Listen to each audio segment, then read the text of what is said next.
I think what we're seeing now is a backlash to this white guilt a social order where for a longest time, black celebrities could make fun of white people. White people were supposed to just laugh. You couldn't say anything back. Young guys don't understand why that is, why they have to be made fun of, insulted when they can't get jobs, when they can't get universities, or they can't get into university. They're struggling to make ends meet while being told they're oppressors.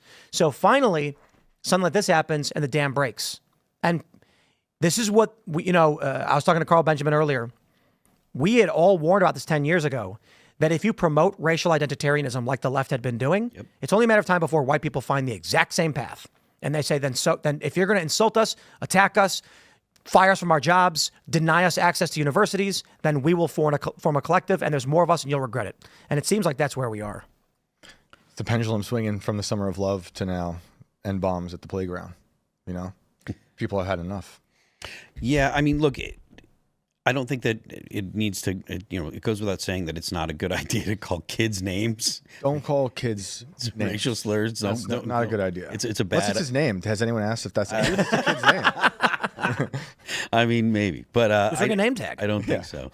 But yeah, look, I mean, the fact of the matter is, just like Tim said and like Carl said and like Jordan Peterson has said and like I've said, you can't play the racial identity game and expect the people that you're attacking with that weapon to not engage in the game. And Peterson actually was really clear about it. He was like, look, you're going to attack young white men, and those young white men are going to say, I don't want to, not only am I willing to play your game because I don't have the guilt that, say, Gen X or boomers have, but not only am I willing to play your game, but I'm going to play it to win.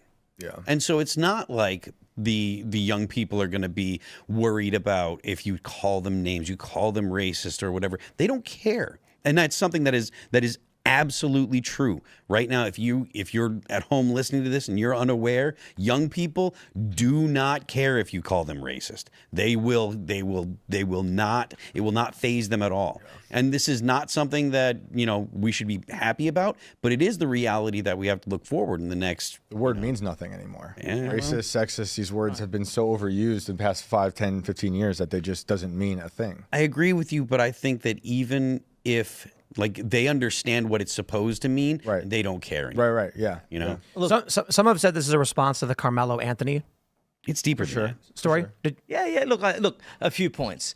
First of all, we need to transition. We need to transition from a low impulse society to a stoic and sane society that we used to be.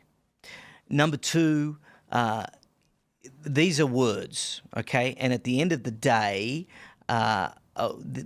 we have the First Amendment, okay? And then in terms of fundraising, you're free to fundraise for whatever you want to fundraise for. I mean, this isn't Canada. I mean, Mark Carney just came out and said that, did you hear what he said about free speech and stuff, that it was a crime? So, I mean, so long as it was a word, there was no crime. Well, you remember, words are violence. Yes, of course, right? Yeah, we hear all of that too. But at the end of the day, I mean, for every action, there is an equal and opposite reaction. Before Black Lives Matter, race relations were pretty stable, but the BLM movement just ripped an absolute hole in things and exposed all of the many failings that have added up ever since the failure of LBJ's Great Society. If white people are angry, I mean, ask yourselves why. The marginalisation created by BLM is one, affirmative action in all its forms is another, and the entitlement culture that LBJ created is yet another. I mean, the race war has been like a government dream for a long time. If you've read Chaos, the book Chaos, yes, about Helter Skelter being like a made-up idea from the prosecutor and Bugliosi, not really a Charles Manson thing. Like they kind of obsess over this idea of pitting the races against each other. Thanks for checking out this clip from Timcast IRL. Make sure to watch the show live Monday through Friday at 8 p.m. Subscribe to this channel, and we will see you all there.